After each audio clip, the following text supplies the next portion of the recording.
গণ অভ্যুত্থানে পদত্যাগ করে ভারতে চলে যাওয়া সাবেক প্রধানমন্ত্রী শেখ হাসিনার একটি বক্তব্য প্রকাশ করেছেন তার ছেলে সজীব ওয়াজেদ জয়, যেখানে তিনি 15ই আগস্ট জাতীয় শোক দিবস পালন করার জন্য দেশবাসীর প্রতি আহ্বান জানিয়েছেন। মঙ্গলবার রাত 8টা 50 মিনিটে জয় তার ভেরিফাইড ফেসবুক পেজে এই বক্তব্য প্রকাশ করেন। তবে শেখ হাসিনা কোথাও থেকে এই বক্তব্য দিয়েছেন তা উল্লেখ করা হয়নি। তিনি আরো বলেন, স্বজন হারানোর বেদনা নিয়ে আমার মতো যারা বেঁচে আছেন তাদের প্রতি সহমর্মিতা জানাই।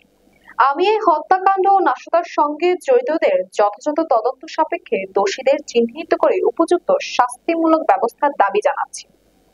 বক্তব্যে আরো উল্লেখ করা হয় যে স্মৃতিটুকু আমাদের বেঁচে থাকার অবলম্বন ছিল তা পুড়িয়ে ছাই করে দেওয়া হয়েছে।